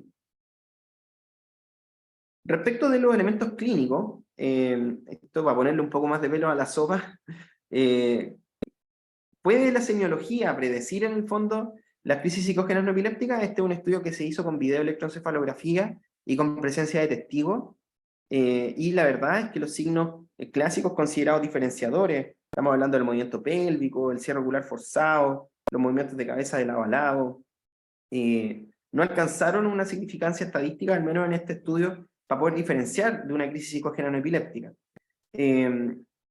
Y por otro lado, los relatos de testigos de crisis no necesariamente se correlacionaron con el tipo de crisis comprobado por video EEG. Pensemos que en el caso del inicio abrupto, por ejemplo, en la imagen, el 96% de los sujetos con crisis epiléptica lo presentó, fue reportado por los testigos de crisis solamente en el 57%, y el reporte de testigos como inicio abrupto, es decir, del que estaba presente, se correlacionó con efectivamente crisis epiléptica en el 48% de los casos. Por lo tanto, pareciera que la historia también, o la semiología, como clásicamente hemos estudiado, también tiene algunas limitaciones, y eso plantea entonces un ámbito de incertidumbre que es mayor cuando considerábamos de que estos elementos eran muy duros en el diagnóstico. Entonces, ¿qué consecuencias tenemos frente a un error diagnóstico en epilepsia? La utilización de fármacos y sus efectos adversos y teratogénicos. Hablamos también del estatus legal, ¿cierto? Y los derechos de libertades individuales de las personas con diagnóstico de epilepsia. Hablamos del estigma y cómo eso también puede afectar la empleabilidad o puede tener un impacto sobre su autonomía y sobre su rendimiento académico en el caso de los niños, por ejemplo. Y las consecuencias psicológicas en términos de la probabilidad de las crisis. Bueno, muchas veces estamos en un escenario de incertidumbre y decimos, no estoy tan claro respecto del diagnóstico de epilepsia, pero podría haber algún riesgo con la ocurrencia de una crisis generalizada futura, ¿cierto? Entonces, ¿cómo considerar el uso de una terapia cuando la relación riesgo-beneficio no es tan favorable necesariamente? Y ahí este es un principio que es medieval, que viene de Santo Tomás de Aquino, lo que la bioética en el fondo plantea, la bioética clínica, desde la ética médica clásica, trae la aplicación del principio de doble efecto. Es decir, que es justificable implementar una intervención que puede tener riesgos cuando la acción en sí misma sea buena, es decir, no estamos buscando hacer un daño, que el efecto malo previsible no sea directamente querido, sino solo tolerado, que el efecto bueno no dependa necesariamente del malo, y que el bien buscado sea proporcional al daño eventual producido. Es decir, que hay una razón suficientemente justificada para poder iniciar un tratamiento. ¿Cuáles serían, por ejemplo, los beneficios de un tratamiento en estos escenarios? Disminuir la probabilidad de recurrencia, evitar consecuencias de las crisis tónico-clónico generalizadas, ¿cierto? Que son, en el fondo, los golpes, el riesgo de estatus epiléptico cuando son prolongadas. Pues la pregunta es si es que el tratamiento tiene un impacto en la mortalidad, o ha mostrado aquello, teniendo presentes las limitaciones también de los estudios y de las evaluaciones que puedan orientarnos en esta pregunta. En cuanto a las tasas de remisión, ¿también habrá alguna diferencia? Y por otro lado, ¿será útil implementar una prueba terapéutica? Es decir, utilizar un fármaco con la idea de ver si es que responde. También hay que tener presente que muchas veces los trastornos paroxísticos pueden tener un curso lo suficientemente variable como para poder distinguir una respuesta, y como la mayoría son benignos y autolimitados, una aparente pero falsa respuesta al medicamento es más probable que una no respuesta. Por lo tanto, también hay un elemento ahí a considerar. Y por otro lado, una falta de respuesta a medicamentos es a menudo considerada como un marcador diagnóstico de crisis psicogénera no epiléptica, pero la verdad es que una proporción significativa de pacientes con crisis psicogénera no epiléptica, con sus comorbilidades psiquiátricas asociadas, se esperaría que tuvieran una sustancial respuesta al placebo, que son en el fondo común a todos los trastornos psiquiátricos no psicóticos. Por lo tanto, la respuesta terapéutica no necesariamente también es un elemento diagnóstico que sea, digamos, razonable o que sea fundamentado. Y por otro lado, hay riesgos también del tratamiento, ¿cierto? Las interacciones, los efectos adversos, el hecho de tomar un medicamento y cómo eso es interpretado. En cuanto a los resultados de largo plazo, lo que mostró este estudio, un estudio grande del 2005, 1.800 pacientes, muestra que al principio, esto es un estudio que se realizó en pacientes con primoconvulsión no provocada, en donde existía un escenario de incertidumbre sobre el inicio de tratamiento. No parecía claramente una epilepsia, sino que los pacientes que estaban incorporados en este estudio eran aquellos en donde existía un ámbito de incertidumbre. Y así lo planteaba también en la metodología.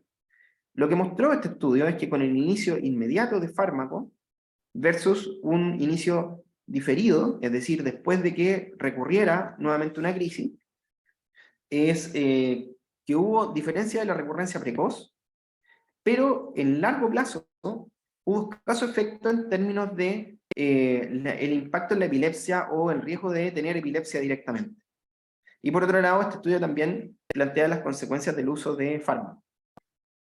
En cuanto a la mortalidad, en este estudio también, un estudio grande, también antiguo, que muestra en el fondo en mortalidad en epilepsia cuáles pueden ser los principales factores asociados. El uso de fármacos no necesariamente es un factor que consistentemente en términos estadísticos pudiera proteger respecto de mortalidad. O sea, pareciera que el medicamento tampoco necesariamente ha demostrado proteger frente a mortalidad. Y en cuanto a la historia natural de epilepsia de reciente diagnóstico, hay un porcentaje de personas que pueden tener remisión espontánea. Es decir, en 20-30% la condición entra en remisión después de un periodo variable de tiempo, incluso probablemente sin el uso de medicamentos. Por lo tanto, a veces la remisión espontánea no necesariamente tiene que ver con el uso del medicamento, sino que puede tener que ver con la historia propia de la enfermedad. Bueno, entonces, en escenarios de incertidumbre diagnóstica, el juicio clínico toma mayor relevancia, a propósito de lo que hemos comentado. El juicio clínico puede verse influenciado por factores externos, algunos de ellos muchas veces inconscientes, y en escenarios de incertidumbre en el manejo, con más de una opción razonable, se recomienda incorporar al paciente. en este proceso de toma de decisiones. Y es lo que se ha denominado el proceso de toma de decisiones compartida. Esto de la toma de decisiones compartidas es un concepto que ya viene trabajándose hace mucho tiempo, fundamentalmente desde Europa a Estados Unidos, donde tienen una relación clínica donde la autonomía y la capacidad de participar de los pacientes es un elemento quizá mucho más presente que en nuestro ámbito, y que particularmente en este artículo que se los recomiendo sobre el manejo de la epilepsia, ellos abordan cómo realizar un proceso de deliberación con el paciente cuando existen escenarios de incertidumbre. Por ejemplo, ellos plantean que este proceso, que por otro lado es un enfoque en el fondo en el que los pacientes y médicos toman decisiones juntos, utilizando la mejor evidencia disponible, y que se aplica a situaciones de incertidumbre, busca realizar una deliberación ordenada u orientada, por un lado, diciéndole al paciente en una conversación de equipo que se va a tomar una decisión en conjunto, ¿cierto? Luego, conversación en torno a opciones, es decir, dándole al paciente las distintas opciones que existen, y luego, conversación sobre decisiones, tratar de identificar las preferencias que las personas tengan desde un diagnóstico comunicacional, en términos del rol que quieran jugar también en el proceso de comunicación. No todas las personas quieren participar del proceso de toma de decisiones, muchas veces dicen, pero si usted es el doctor.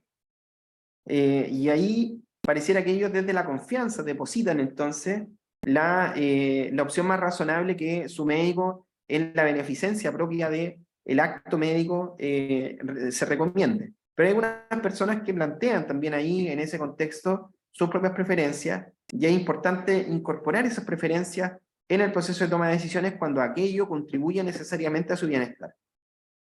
Algunos escenarios de incertidumbre que se plantean en este artículo son las decisiones durante el embarazo, por ejemplo, decisiones de tratamiento, consideraciones en cirugía de epilepsia, y consideraciones de uso de fármaco en primera crisis o en retiro de él tras libertad de crisis. Este artículo aborda explícitamente algunos diálogos también en torno a estos elementos, por lo tanto sería recomendable ahí revisarlo de cómo se realizan estos diálogos incorporando este proceso, que es, repito, un contexto traído desde Estados Unidos, pero que podría ser útil para el trabajo con los pacientes. Y por otro lado, se ha descrito también la influencia de intereses secundarios en los hábitos de prescripción. Cuando existen escenarios de incertidumbre, es más probable que factores externos puedan influir, tanto en la toma de decisiones como en diagnósticas o terapéuticas. Y en ese sentido yo quisiera también referirme brevemente a el impacto que tiene la relación con la industria en los hábitos de prescripción. Esta es una revisión del British Medical Journal 2017, donde muestra la asociación que existe entre los regalos, por ejemplo, desde la industria farmacéutica o de las muestras médicas, o el vínculo con speakers de la industria, o el pago de conferencias, incluso las comidas, los desayunos, los almuerzos, de qué manera aquellas medidas, a propósito de lo que hablábamos del neuromarketing, ¿cierto? Del que también los profesionales de la salud estamos expuestos, en este caso marketing de la industria farmacéutica, muestra que hay una alta calidad de evidencia que muestra que en el fondo existe un incremento significativo en la prescripción de la droga del sponsor. O por ejemplo, en educación médica continua, cuando está financiada o sponsoreada por la industria, también existe mayor riesgo de sesgo en la información que se entrega y hábitos más irracionales de prescripción. O la interacción con el visitador médico, también aquello contribuye a una mayor prescripción de la droga de la compañía. Y por lo tanto no estamos ajenos a eso. Ahora, en las guías clínicas se aborda también en este artículo del Instituto de Medicina de Estados Unidos cómo los sesgos que resultan del conflicto de intereses pueden ser conscientes o inconscientes, dado que de los desarrolladores de guías clínicas, 7% creen que sus relaciones con la industria afectaron sus recomendaciones, pero 20% consideró que las recomendaciones de los otros estaban sujetas a influencia de la industria. Es decir, somos más capaces de mirar al resto en términos de cómo pudiera haberse influido, muchas veces inconscientemente, en sus recomendaciones, pero somos menos capaces de mirarnos a nosotros mismos. Y por eso los sesgos muchas veces son inconscientes, y que independiente de la naturaleza del conflicto de interés, la percepción de sesgo socava la confianza de los usuarios de la guía en ella, y así como la confianza pública en la ciencia. Un escenario de incertidumbre, el paciente sigue con crisis a pesar de inicio del tratamiento, le cambio la marca, el cambio de marca podrá ser un factor que influya sobre en el fondo el resultado clínico. Este estudio, el XGen, un estudio grande también, realizado entre el 2013 y el 2014, mostró que la motrigina genérico en comprimidos de liberación inmediata no tuvo diferencia en ningún parámetro farmacocinético con la lamotrigina de marca. Esto con estándares de la FDA. Y es así como la Asociación Americana de Epilepsia planteó una posición respecto a la sustitución genérica, y ellos proponen que los pacientes y los proveedores pueden tener razonable confianza de los bioequivalentes cuando cambian desde el medicamento de marca o entre genéricos de liberación inmediata, a propósito del XGen y de otros estudios realizados. Puede ser útil, dice, aconsejarlos al paciente sobre razones de quiebre de control de crisis cuando se hacen cambios, y que esto podría ser debido a una variación natural de las crisis, dicen ellos, y otras razones pueden ser el estrés emocional debido al cambio, o una adherencia disminuida debido a diferencias en la apariencia del comprimido, lo que podría resultar en crisis o efectos adversos. Entonces, esto ya es una posición de la Cámara de la Sociedad Americana de Epilepsia, y posteriormente tenemos esta revisión de la bioequivalencia y la intercambiabilidad de los medicamentos genéricos a propósito de algunos productos aprobados en Europa, y lo que plantean ellos en el abstract, y después de una explicación bien extensa y con mucho detalle farmacológico, es que cuando la información interpretada en el contexto sugiere que algún riesgo de no bioequivalencia entre los productos genéricos es pequeño, y que los cambios a través de estos productos probablemente no resultarán en cambios clínicamente relevantes en la exposición de la droga plasmática. A diferencia de gabapentina, donde ellos plantean que podría haber algún mayor riesgo de no bioequivalencia. Ahora, en este artículo, para ya ir finalizando, donde se estudió las barreras para el uso de medicamentos genéricos, se llama la atención que en cuanto a los medicamentos esenciales de la Organización Mundial de la Salud, es particularmente en Latinoamérica, donde existen preocupaciones sobre la bioequivalencia efectiva de la motrigina, fenitoína y ácido valproico por sobre otras zonas del planeta, incluso por sobre zonas como África del Norte o Asia-Oceanía. En el caso de la carbamazepina, por debajo de lo reportado en otras zonas. Ahora, ¿qué plantean los autores sobre este punto? Plantean que esto podría tener que ver de repente con la agencia reguladora, y aquí habría que preguntarse cuáles son los estándares que podría tener el Instituto de Salud Pública, en el fondo, sobre la bioequivalencia, que esto es un elemento en el que yo no voy a entrar en detalle. Me imagino que aquí hay químicos farmacéuticos que podrían orientarnos mucho más sobre este aspecto, sobre los estándares de bioequivalencia en Chile, pero por lo menos cuando uno revisa en el sitio web del Instituto de Salud Pública, los estándares de bioequivalencia también son confrontados con las recomendaciones internacionales. Quizá esto dé lugar posteriormente a una conversación sobre el punto. Entonces, concluyendo, la incertidumbre forma parte del ejercicio de la medicina, y su abordaje requiere un balance de aspectos éticos y técnicos. Hay que tener un alto nivel de alerta por la posibilidad de error diagnóstico en epilepsia, y en escenarios de incertidumbre el beneficio de iniciar fármacos es menos claro, y muchas veces cuando hay escenarios de incertidumbre y el beneficio es menos claro, se sugiere incorporar al paciente en el proceso de toma de decisiones para que las acciones en el fondo incorporen las preferencias que tengan, en términos de cuál es el rol que quieren jugar en el proceso de comunicación, como también de la acción directamente. Y por otro lado, se requiere regular también la participación de intereses secundarios que afectan el juicio clínico en forma general. Intereses secundarios afectan el juicio clínico, pero particularmente en escenarios de incertidumbre es donde podrían tener un impacto aún mayor. Bueno, eso es lo que yo quería comentarles.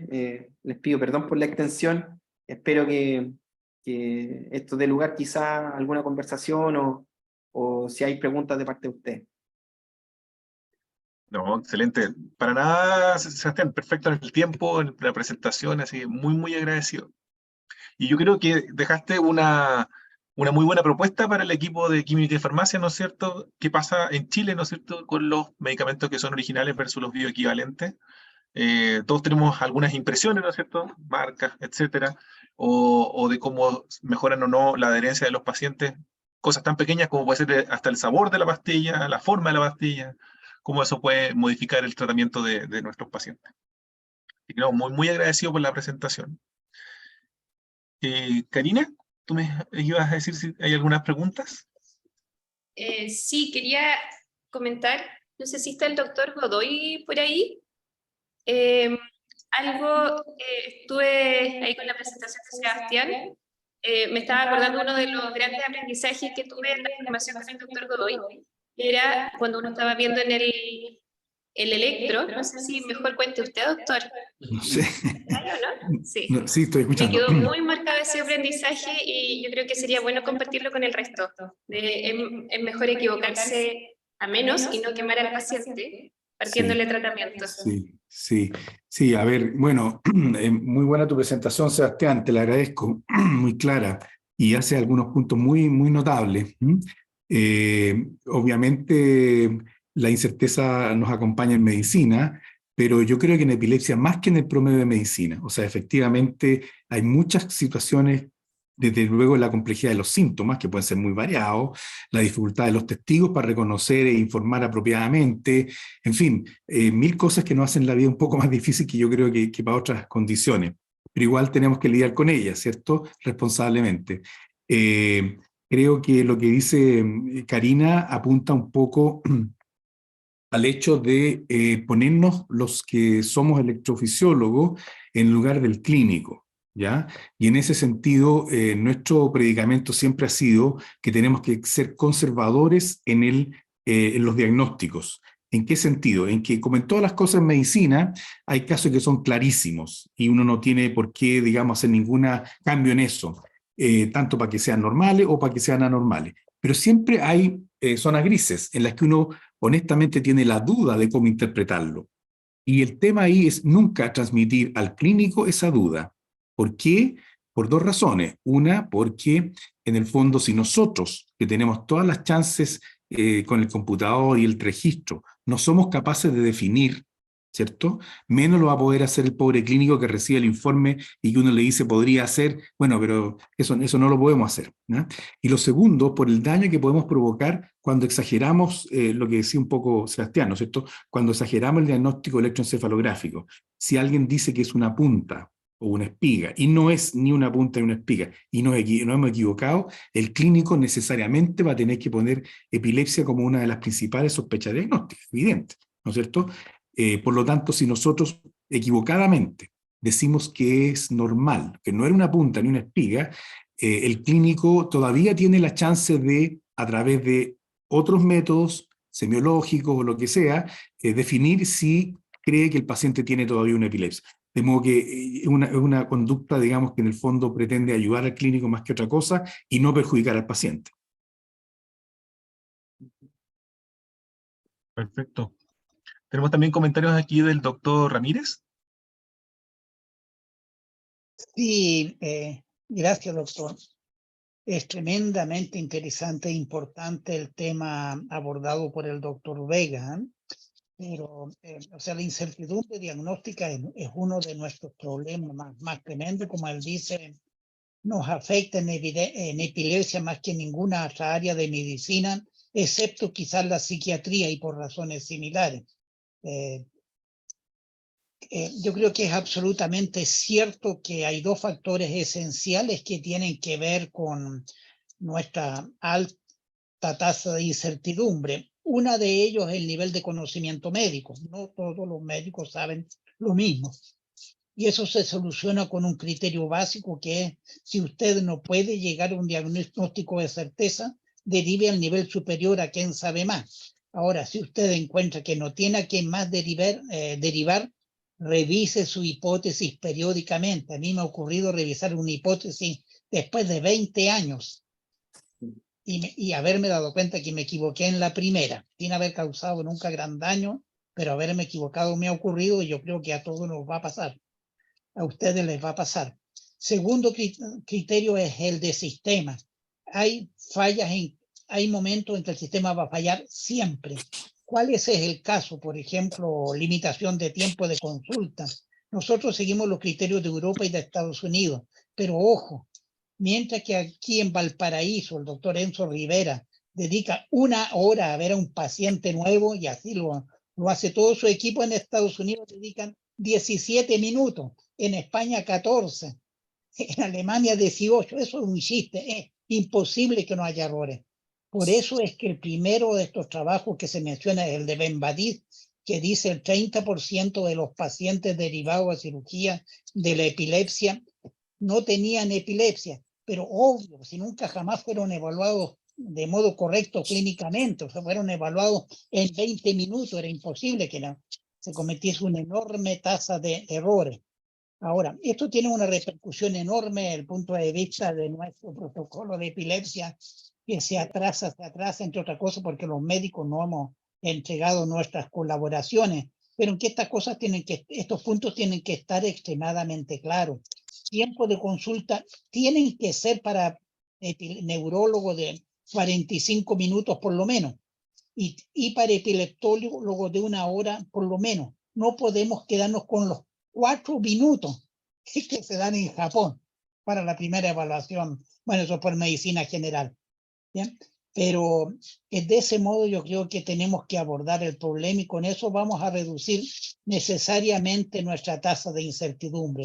Porque yo creo que otro criterio básico es que no nos podemos quedar con la posibilidad, no sé lo que es, pero igual tomo una decisión. Tiene que ser, no sé lo que es, le doy una segunda oportunidad al paciente, considero otro criterio, por ejemplo, si esta mujer tiene movimientos pélvicos durante la crisis, yo no diagnostico pseudoepilepsia, sino que veo cuál es la historia de los tratamientos de los últimos 20 años, ¿no? Veo cuánto dura la crisis y no solamente cuál es el síntoma. Veo cuáles son los síntomas que preceden, los que siguen al síntoma esencial. Es decir, aplico un criterio mucho más a fondo que la simple que este simple pensamiento mecánico de yo recojo unos cuantos síntomas, los agrupo y sobre ellos decido en 5 minutos. Eso no ha funcionado y no va a funcionar jamás en epilepsia. Gracias por la lata, por haberme aguantado. No, todo lo contrario, doctor, muchas gracias a usted. Yo creo que esto es re importante, porque sin duda lo más bonito creo que en epilepsia es la anamnesis, y darle tiempo a la anamnesis es lejos lo que más fruto da en un buen diagnóstico. Y por lo mismo, a veces uno complementa estudios, pero la necesidad así obligatoria muchas veces no existe, ¿no? Así que yo creo que basándose en una buena anamnesis, dándole tiempo al paciente para poder conversar qué es lo que tiene, sin duda se llega a mejores resultados. Y ahí tenemos un par de preguntas, voy a hacerlas acá. Un segundo para el doctor Lazo, deme 2 minutitos. Para el doctor Vega en especial acá hay una, porque sabemos que, ¿no es cierto?, estas videoconferencias están hechas para el ámbito médico. Uno de los objetivos de estas videoconferencias es mejorar la educación en epilepsia para el personal de salud, pero también nos acompañan varias sociedades de pacientes, ¿no? Yo creo que aprenden un montón, 1 kilo, ¿no es cierto?, con las presentaciones. Y tenemos aquí una pregunta desde Epilepsia y Juventud. No sé si la puedes ver también ahí, Sebastián. Dice, si un paciente que no tiene epilepsia toma fármacos anticonvulsivantes o anticrisis, ¿tendrá algún efecto en su organismo pudiendo causar una epilepsia u otra patología? Sí, muchas gracias por la pregunta. Yo creo que fundamental en términos de saber qué es lo que estamos buscando, ¿cierto?, con el uso de un medicamento. Respecto de impactos que sean, digamos, irreversibles en relación a provocar una epilepsia, no es algo que esté descrito necesariamente, ni es algo que en la práctica se vea. No es que el medicamento vaya a generar epilepsia en una persona que no tiene un diagnóstico como tal. Sin embargo, los medicamentos tienen distintos efectos asociados a su perfil de efectos adversos, que pueden ser, en su gran mayoría, causas reversibles. Por ejemplo, somnolencia, por ejemplo, alteraciones de la tiroides, el conocido caso del ácido valproico, y muchas veces estos efectos cesan después del cese del medicamento, o muchas veces responden también a la disminución de la dosis.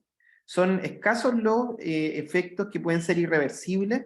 En principio pienso en la vigabatrina con los efectos sobre el campo visual, pero no es un medicamento utilizado frecuentemente en la práctica, sino que solo en algunos grupos particulares. Por lo tanto, en términos generales, no provoca epilepsia el medicamento, puede provocar efectos adversos y comorbilidades asociadas, pero muchos de ellos son transitorios, irreversibles después de una disminución de dosis o del cese del medicamento. No sé si responde o si se necesita complementar. Está bien, muchas gracias. Lo preguntaba porque hay bueno, lo voy a aprovechar de exponer aquí, con permiso, que hay una persona que llegó a la fundación que, bueno, es como un joven de 30 años, viene de Valparaíso y está tomando carbamazepina y él mismo se ajustó la dosis. Entonces dice que desde que comenzó a tomarlo se ha vuelto más violento, bueno, su familia también lo comentó, está en Santiago y no tiene neurólogo. Entonces, eso. Ahí no Sí, sé si después lo podemos conectar con alguien. buen punto, sí. Yo creo que la idea siempre es que las intervenciones o que las prescripciones o las acciones que los pacientes tomen sean acompañados y sean en el marco de la confianza y del conocimiento con su médico tratante. Y la idea siempre es que todo paciente con epilepsia tenga acceso a un médico tratante para orientar en este proceso de toma de decisiones. Podrían existir efectos adversos asociados al uso de carbamazepina. En algunos síndromes epilépticos, por ejemplo, la carbamazepina también puede exacerbar algunos otros tipos de crisis, y eso muchas veces es reversible después de una disminución de dosis o un cambio de fármaco. Por eso es importante ahí que las acciones siempre sean orientadas y balanceadas en conjunto con el médico tratante, y no sean en el fondo autónomos, porque muchas veces hay información que también hay que considerar en la toma de decisiones. Muchas gracias.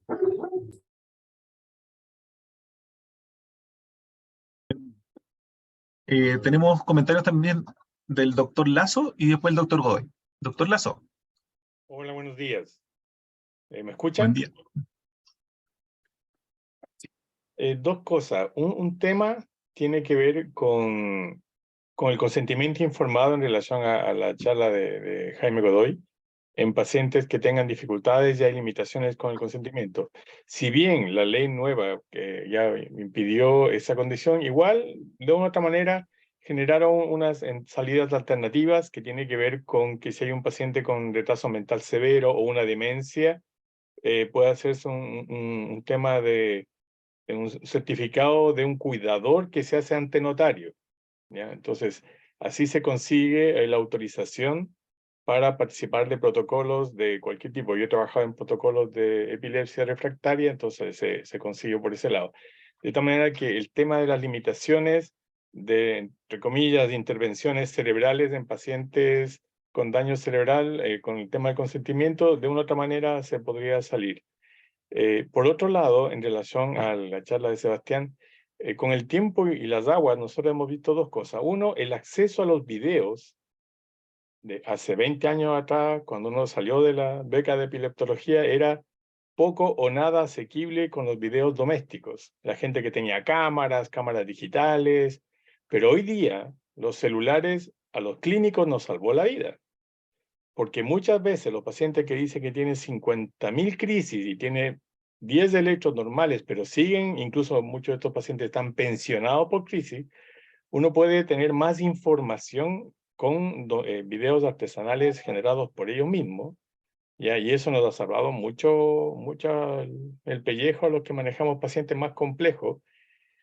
Y lo último es que en el Padre Hurtado yo tengo una base de 2.500 pacientes, y con el tema de los medicamentos, me acuerdo hace unos 10 años atrás, se cuestionaron el tema, porque en una época teníamos nosotros la levetiracetam, el original, después pasaron a las que estaban validados. Yo me acuerdo haber hecho una cosa bien simple, con 50 pacientes que estaban tomando en ese momento el original y después en los meses siguientes cambiaron al otro que compró el Cenabast. Y la verdad, con registro a manito, durante un año no cambió mucho. O sea, en general no cambió mucho. Sí cambió lo que tú mencionaste, que era en relación al sabor de las pastillas, la forma de las pastillas, como que los pacientes quedan como pegados con un tipo de medicamento. Entonces, eso llamó la atención. Pero yo no vi, por lo menos, como digo, en esa época, de tal manera que de otra manera me quedé más o menos confiado porque estamos hablando de que nosotros somos los que recibimos el problema una vez que ya pasa el cambio. Así que eso para que lo tengamos claro. Bien, muchas gracias. Bien, gracias, doctor Lazo. Muchas gracias. Doctor Godoy, Sí, primero y después viene el doctor Riquelme. lo que dice Jorge, obviamente una intervención terapéutica estándar, digamos, con un consentimiento informado dado por un familiar o algo así, está perfectamente permitido. Lo que está muy discutido, y esto ha sido una discusión de abogados y en el Congreso y en todas partes, es para la investigación clínica, si es posible o no incluir pacientes que no tienen capacidad de dar consentimiento informado. Y de hecho lo que está demostrado y está publicado por lo demás es que una baja muy sustancial en este tipo de estudios clínicos, justamente por eso, en especial en la parte psiquiátrica, ¿ya? Eso está publicado en la revista médica. Así que ojalá se cambie eso, porque efectivamente de repente son los que más necesitan la investigación clínica. Sí, Lo segundo ojalá que mejore esa parte. Sí, lo segundo, Perdón. lo segundo que quería comentar y agradecerle a Sebastián que haya puesto el punto, digamos, es el tema de la relación con la industria, ¿no? Efectivamente, la relación con la industria, por más que nosotros pensemos que estamos exentos de eso, influye en nuestra práctica. Y eso está reconocido, bueno, paper ahí, pero hay varios que muestran que una simple comida, digamos, que nos invitan para presentar un producto influye en nuestra práctica. Y recordar que la ley chilena hoy prohíbe incentivos de cualquier índole que haga la industria con los médicos. Y eso, obviamente, nos estamos saltando todo eso, ¿ya? La visita médica, etcétera, se supone que estaría prohibida, pero efectivamente no se cumple eso, por lo menos en todas las instituciones.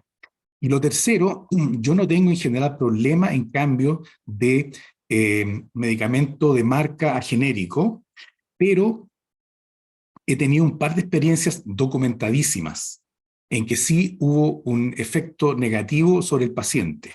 En el caso que tengo es el de un paciente con una discapacidad cognitiva, epilepsia refractaria, etcétera, que cambió de marca y su hermano médico, que trabaja en nuestra institución, estuvo chequeando los niveles y demostró, tiene unos gráficos hechos él, en que claramente cuando cambiaba de marca, efectivamente había una descompensación. Y esa era también una opinión de su madre, que es técnico farmacéutica, sin que existiera efecto placebo o cosas de ese estilo, porque el chico no tiene probablemente capacidad de reconocer un placebo de no, y le administraba los medicamentos, así que tampoco hay tema de que él los hubiera querido tomar. Entonces, la pregunta que tengo yo ahí, quizás algún químico farmacéutico me pueda responder, yo no sé si podemos extrapolar lo que se dice de los bioequivalentes a nivel internacional en Estados Unidos con nuestros bioequivalentes. Porque hasta donde yo entiendo, y por favor corríjanme si no es así, la bioequivalencia acá es farmacéutica, o sea, los procesos que se cumplan como corresponde, etcétera, pero no hay una prueba de bioequivalencia biológica, que es finalmente la que nos interesa. Lo que nos interesa a nosotros, que el proceso se haya hecho en orden, que no haya, digamos, contaminantes, etcétera, etcétera, pero que también ese producto tenga el mismo efecto de alguna manera sobre personas.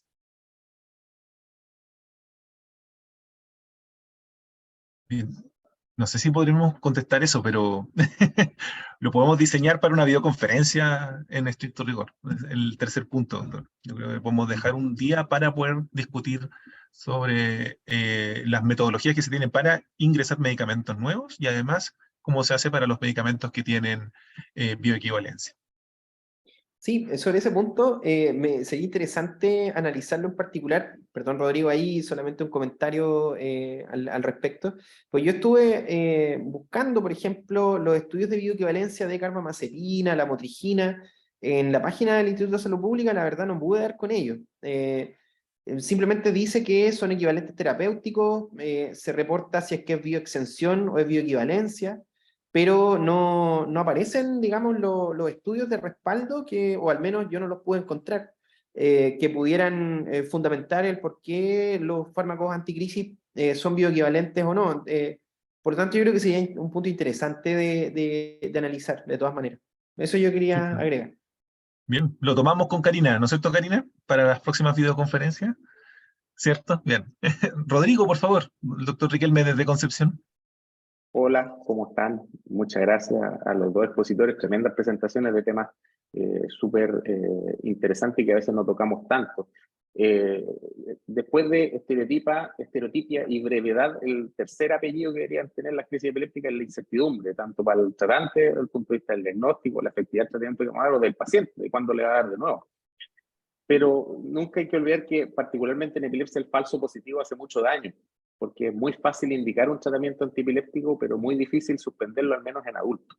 Los adultos conducen, los adultos hacen ciertas actividades que a veces son un poco más de riesgo que los niños. Entonces, a un paciente que le dijeron que tenía epilepsia, o en realidad probablemente cualquier diagnóstico que involucre cronicidad o cierto riesgo, hace muy, muy complicado el camino de deshacer ese diagnóstico. Y quizás influenciado por lo simple que a lo mejor es dejar tratamientos como el levetiracetam, o ciertos comunicados también que la Academia Americana de Neurología, si bien dice que el diagnóstico de epilepsia es con 2 crisis, pero deja ahí una opción en que un paciente con una crisis sin otros factores de riesgo ni exámenes alterados podría recibir tratamiento si es que una siguiente crisis es inaceptable tanto para el médico como el paciente. A veces en las urgencias se decide, bueno, dejémosle el tratamiento hasta que lo vea el neurólogo. Cosas que a veces nos complican un poco el camino, pero yo creo que nunca hay que olvidar esto de que el falso positivo hace mucho daño. Y un comentario pequeño en cuanto a la intercambiabilidad. A veces nuestro problema, sobre todo en atención primaria, es que se va y viene de un tratamiento y claro, esos cambios, cuando cambiamos más de una marca, a veces son más complicados. O cuando nos toca cambiar entre 2 bioequivalentes, dado que el rango puede ser muy amplio entre ellos dos. Entendemos que hay una referencia del 20% respecto al original, que puede ser hacia arriba o hacia abajo. Muy de acuerdo, muy de acuerdo. Bien, tenemos otra pregunta que voy a bajar la mano de Rodrigo. Muchas gracias, Rodrigo.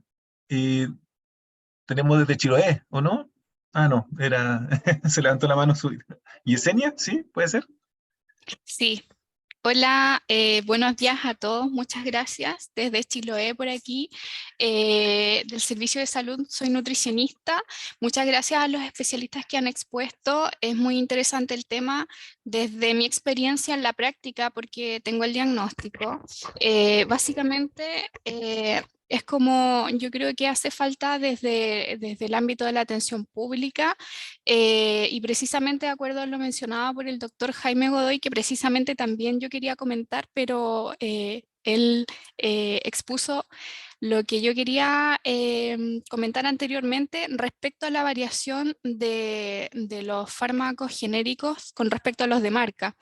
Particularmente en mi caso sí ha habido consecuencias o descompensaciones en el caso del fármaco genérico. Si bien es cierto, debiesen incorporarse exámenes quizás más específicos respecto a esta variación en el ámbito de salud pública, que no sé hasta el momento si efectivamente existe, pero sí quizás en un cierto porcentaje de pacientes tenemos esa sensibilidad.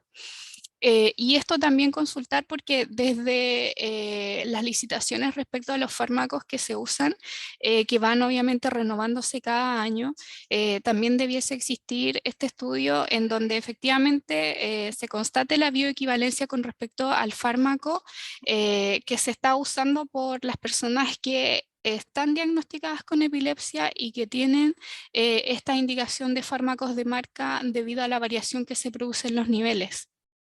Entonces eso básicamente quería mencionar sobre el aporte que esto vendría haciendo a un gran porcentaje de pacientes que se atiende en hospitales, por ejemplo. Sí, muy bien, muy bien. Yo creo que dentro de esa presentación que tenemos que planificar... No, encantado, Yesenia. Yo creo que dentro de lo que tenemos que tomar dentro de esa presentación es la forma en que se deberían medir los niveles plasmáticos y dónde se podría realizar dentro de los servicios públicos. ¿No? Yo creo que esa forma de demostrar un poco a la atención secundaria y terciaria de dónde poder hacer ese control sería lo ideal, ¿no? Y qué decir en escenarios más difíciles, por ejemplo, no sé, mujer embarazada, no sé, pacientes con enfermedades crónicas, que hay mayor metabolización o menor metabolización de los medicamentos. Yo creo que se hace súper necesario tener esa presentación durante el año. Así que lo vamos a planificar, sin duda. Bien. Súper. Agradecemos a todos aquí los comentarios, ¿cierto? Y además los agradecimientos. Creo que fueron 2 charlas excelentes. ¿Ah? También muy buena audiencia, como siempre. Agradecer al público por siempre elegirnos en este horario. Solo recalcar, recuerden siempre la página web. Habían dudas un poquito sobre dónde ver o los especialistas en cada una de sus regiones. Recalcar aquí, por ejemplo, el grupo de trabajo de epilepsia, que es el grupo asesor. No están todos, obviamente, pero están las personas como que pueden hacer enlace dentro de sus propias regiones. Recuerden que está el listado. Ellos mismos pueden enlazar con otros epileptólogos de sus servicios de salud para hacer un buen mapa de derivación, en especial de pacientes que estén más complejos o que necesiten de un neurólogo, ¿no? Como ustedes mencionaban también durante las presentaciones o durante las preguntas. Así que tienen ese enlace para poder identificar a personas que pueden ayudarlos en la atención clínica, ¿no? Bien, entonces durante la semana vamos a subir el material y cualquier duda o comentario nos pueden escribir junto con Karina, ¿no? Estamos siempre aquí disponibles.